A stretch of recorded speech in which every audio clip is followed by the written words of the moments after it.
It's almost time to plant new fruit trees, and I have two perfect recommendations for you.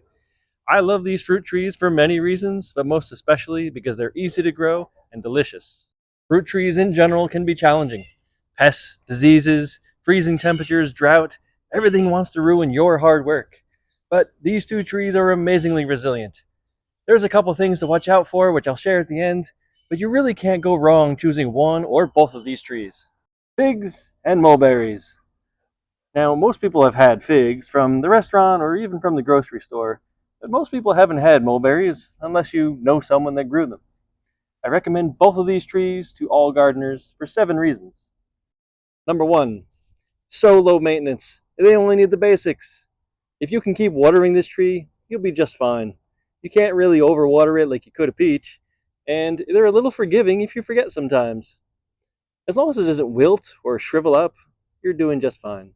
Number two, while a lot of trees are particular about how they're fertilized, too much, too little, the fig and mulberry are okay either way. One less thing to worry about. Whatever climate you're in the States, you can probably plant one of these trees. The Chicago hardy fig is cold hardy down to minus 10 degrees Fahrenheit and can be grown in the ground down to zone 5, which covers most of the US. The Illinois everbearing mulberry is hardy down to minus 25 degrees Fahrenheit and can be grown in 95% of the US, down to zone 4. Number 4. While no fruit tree is free of diseases, these two come pretty close. While everyone else is struggling to keep their apples and peaches alive because of the 5 different diseases that are trying to ruin their crop or kill their tree, you can relax knowing that these two fruit trees will be okay.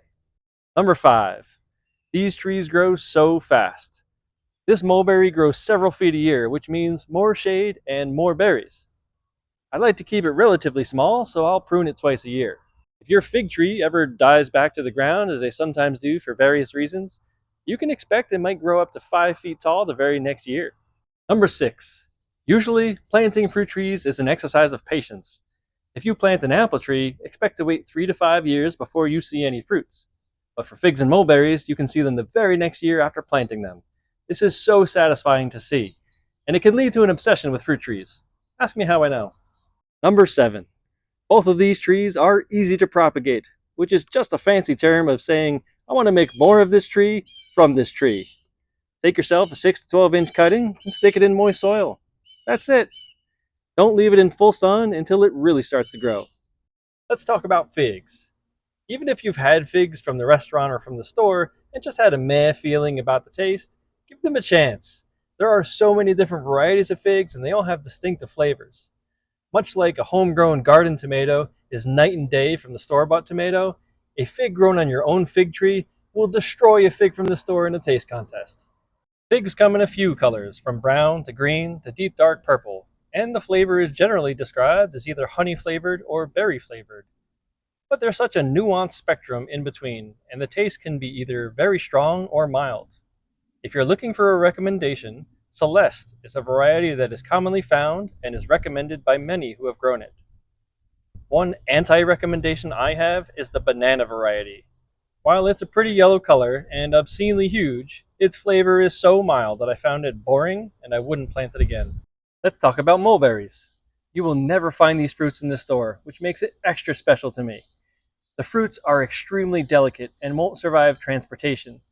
They also don't stay fresh longer than a day or maybe 2. I usually eat them fresh off the tree, or sometimes put them into a smoothie or freeze them for later. If I ever produce more mulberries than my family and friends can tolerate, I'll try baking with them or even making some ice cream. If you have some good recipes for mulberries, please drop them in the comments. The dwarf everbearing mulberry is a commonly found variety. It produces small berries, but it has high production early in the season. There are varieties that may not work for your climate, such as the Pakistan mulberry, that generally prefers it warmer, so be aware of the tree's zone requirements. The biggest problem you'll have is competition from wildlife, which is not particular to these two trees. All the neighborhood deer, birds, and squirrels all want a piece of your delicious hard work. And if you don't have enough to share with them, you're going to want to protect your trees with netting or fencing. Figs have a few diseases, such as fig rust, which causes rust-colored spots on the leaves and causes the leaves to fall off. But few of the other diseases cause any real permanent damage to the fig tree. You may have the leaves fall off or the fruit fall off, or even have the tree die back to the ground only to grow again the next year, but otherwise, your fruit tree will be just fine. You should be made aware that mulberries can stain.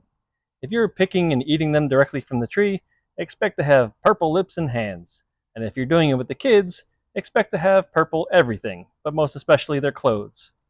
This is half the fun for us, seeing the kids with purple faces, but if you're planting the tree, I would suggest don't plant it above where cars will be, or sidewalks, or next to the house.